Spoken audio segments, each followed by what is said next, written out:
सभी को नमस्कार। मैं मनीष चौधरी स्वागत करता हूं आप सभी का दृष्टि यूट्यूब चैनल के ऊपर। और आज बड़े चर्चित मुद्दे के ऊपर हम बात कर रहे हैं। यहाँ पर पिछले कुछ समय से एक न्यूज़ बड़ी चर्चा में चल रही है और इस न्यूज़ का आज का संदर्भ भी रहा है कि 100 मीटर से ऊंचे पहाड़ ही अरावली का हिस्सा। माननीय सुप्रीम कोर्ट का ये आदेश, सिर्फ 100 मीटर से ऊंचे पहाड़ ही अरावली का हिस्सा माना तो हरियाणा की तरह यहाँ भी छलनी कर देंगे खनन माफिया।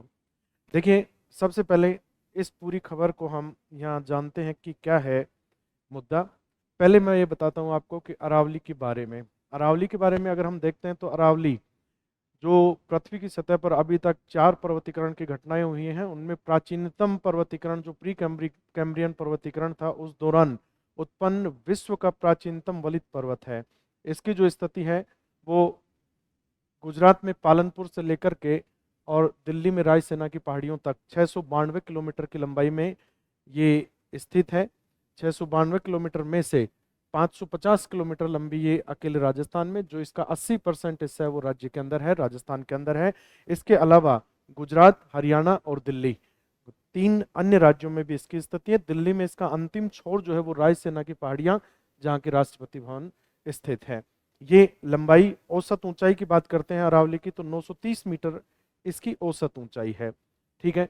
चूंकि बहुत प्राचीन पर्वत होने के कारण अत्यधिक अपर्दित रूप में ये है, तो वर्तमान इसका स्वरूप जो है वो अवशिष्ट रूप में स्थित है। देखिए, ये अरावली का विस्तार, उसकी स्थिति है।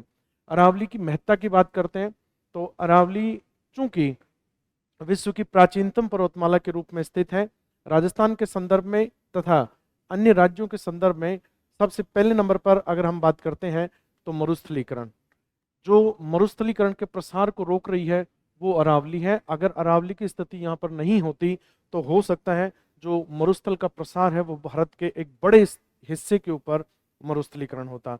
तो बड़ी महत्वपूर्ण श्रृंखला है जो कि पूरे के पूरे मरुस्थल के विस्तार को एक तरफ रोक करके खड़ी हुई है। ठीक है। इसके अलावा अगर हम बात करते हैं तो जो प्रमुख नदियां, जिसमें पश्चिमी राजस्थान के रूप में लूणी नदी, बनास नदी, प्लस इनकी बहुत सारी सहायक नदियां, इन सब के उद्गम स्थल के रूप में अनेक झीलों की उत्पत्ति और एक बड़े जल संभर क्षेत्र के रूप में अरावली है, जो न केवल एक जल विभाजक श्रेणी के रूप में स्थित है बल्कि एक वाटर रिचार्ज के रूप में भी ये हमारे यहाँ पर कार्य कर रही है। अगर हम यहाँ पर मिट्टी या मृदा की बात करते हैं तो जलोढ़ मृदा जो है वो राजस्थान के अंतर्गत निर्मित जो भी नदियां हैं उन नदियों के क्षेत्र में जलोढ़ मृदा का एक प्राप्ति स्थल भी अरावली रहा है या अरावली है। मृदा के बाद अगर मैं वनस्पति की बात करता हूं तो वनस्पति का अधिकांश आवरण राजस्थान का लगभग 9.5% जो हिस्सा है वो वन क्षेत्र के अंतर्गत आता है। उस 9.5% वन क्षेत्र में से अधिकांश हिस्सा जो है वो किसके अंतर्गत है? अरावली के अंतर्गत।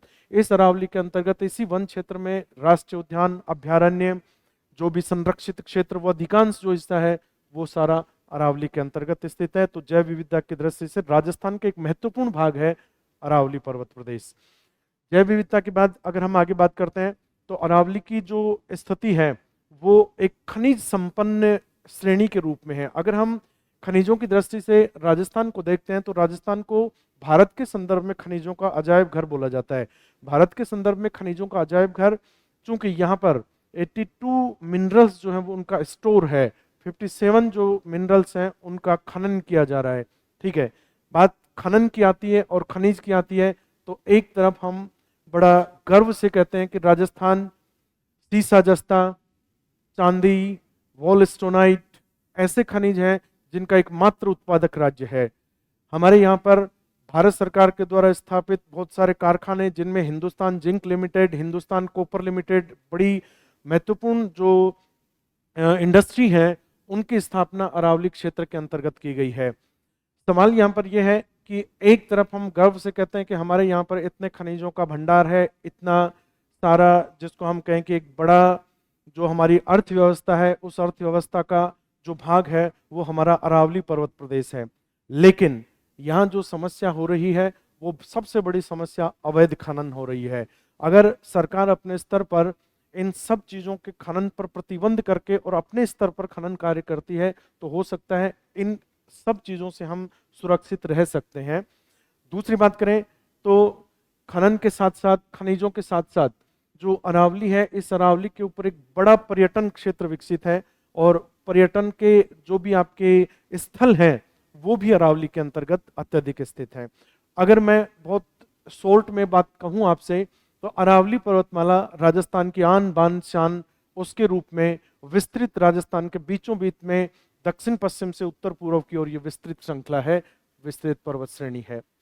समस्या आई कि पिछले कुछ समय से जो अरावली है, इस अरावली की परिभाषा को लेकर एक, जिसको कहें कि माननीय सुप्रीम कोर्ट के द्वारा एक लंबे समय से जो बहस चल रही थी, उस बहस का परिणाम आया और माननीय न्यायालय के द्वारा ये ऑर्डर या जजमेंट ऑर्डर जो पिछले कुछ दिनों पहले ही ये दिया गया था, इसकी जो एक कंक्लूड बात है वो मैं यहाँ पर बोलता हूँ। जो इस ऑर्डर के अंदर बताया गया कि जो हमारी अरावली पर्वतमाला है वो मरुस्थल के प्रसार पर रोक कर लगा रही है, और चूंकि मरुस्थलीकरण की जो घटना है वो ऐसी घटना है जिसके ऊपर भारत ने जो यूएनसीसीडी है, यूएनसीसीडी जो है वो United nation convention on combat desertification है। ये जो संस्था है, ये जो प्रथम पृथ्वी सम्मेलन था 1992 का, जो रियो डी जेनेरो ब्राजील में हुआ था, उस दौरान इसके गठन की बात की गई थी, और 1997 से ये कोप सम्मेलन आयोजित करा रही है मरुस्थलीकरण को रोकने के लिए। इस संस्था के ऊपर भारत सरकार के द्वारा हस्ताक्षर किए हैं और भारत के द्वारा कहा है कि हम मरुस्थलीकरण को रोकने का संपूर्ण प्रयास करेंगे। ये यूएनसीसीडी जो अंतर्राष्ट्रीय प्रयास करता है मरुस्थलीकरण को रोकने का, अगर अरावली प्रभावित होगी तो मरुस्थलीकरण की स्थिति बहुत अधिक बेहद गंभीर होगी। दूसरे नंबर पर इसी ऑर्डर के अंतर्गत बात करी गई ग्रीन वॉल प्रोजेक्ट की।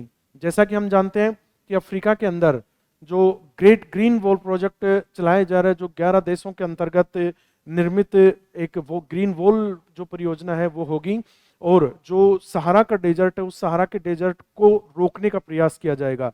वैसे ही अरावली पर्वत को विकसित करने के लिए अरावली के दोनों तरफ ग्रीन वॉल बना करके और अरावली को प्रोटेक्ट किया जाएगा।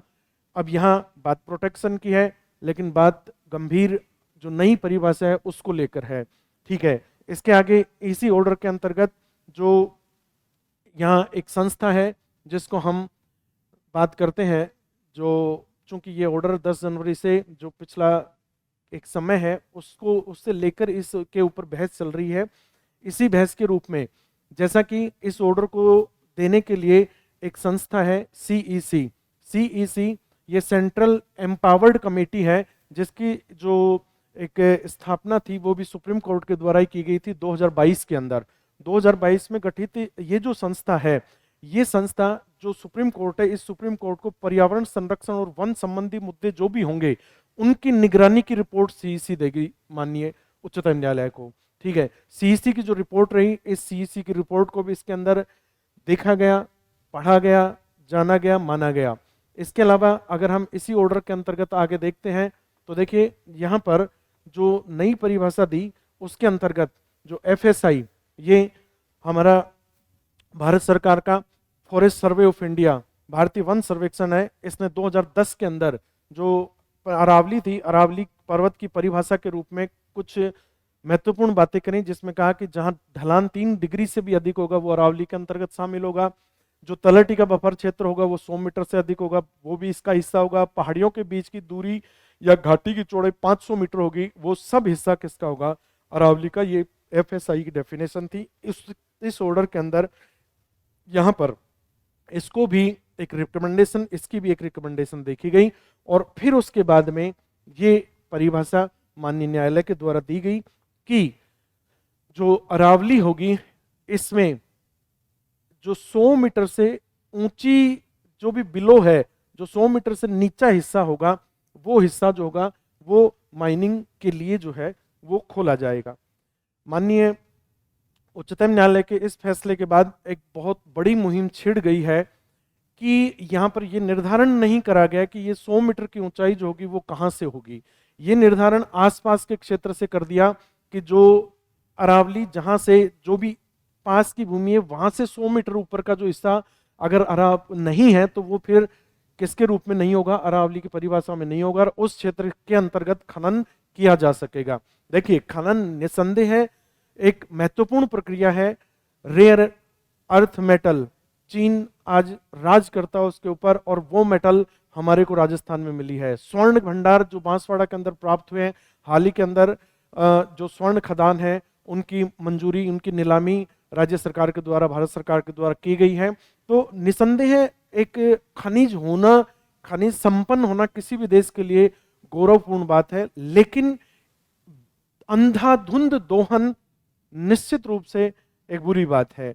जैसा कि अगर इस परिभाषा को माने तो ये 100 मीटर जो है, ये 100 मीटर एक बड़ी समस्या की बात है कि अगर हम इस ऊंचाई को, क्योंकि कोई भी ऊंचाई सी लेवल से देखते हैं, अगर सी लेवल से इसका निर्धारण होता तो शायद हो सकता है कि इसकी एक सही परिभाषा निकल पाती, पर चूंकि आसपास का हिस्सा कितनी ऊंचाई पर कितना नहीं है, कुल अरावली की औसत ऊंचाई हम देखते हैं तो 930 मीटर है, लेकिन वो समुद्र तल से है।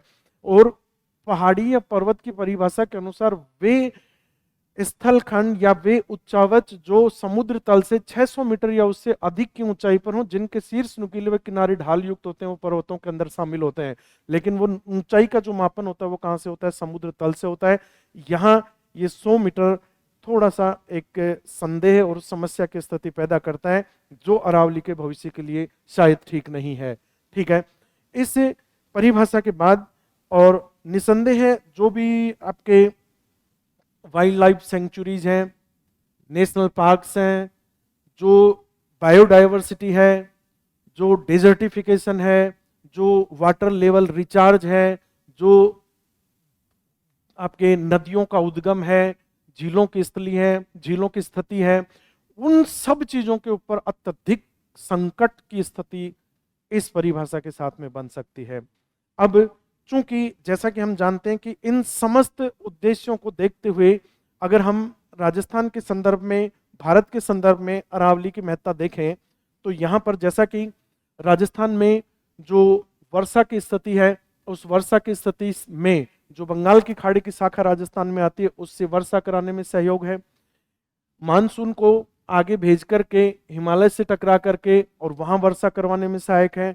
अगर इतना खनन होगा तो अत्यधिक प्रदूषण की स्थितियां बनेंगी, जैव विविधता का विनाश होगा, जैव विविधता के विनाश के साथ साथ मरुस्थल का जो जितना प्रसार होगा वो बेहद दुखदायी स्थितियां होंगी। इसलिए हम चाहेंगे कि जो अरावली है, इस अरावली की सुरक्षा की जाए, उसे बचाया जाए और अंधाधुंध जो दोहन हो अरावली का उससे रोका जाए। अभी देखिए जो बात हमने करी उसके बाद ये कुछ प्रश्न हैं, मैं चाहूंगा कि आज कमेंट बॉक्स के अंदर इन प्रश्नों के उत्तर जरूर दें। पहला है, हाल ही में अरावली के संरक्षण हेतु गठित कमेटी CEC का गठन किस वर्ष हुआ था? आप इसका आंसर देंगे। दूसरा, निम्न में से कौन सी संस्था मरुस्थलीकरण पर अंतर्राष्ट्रीय सम्मेलन हेतु जो सम्मेलन आयोजित करवाती है वो कौन सी है? आप इसमें से आंसर दें।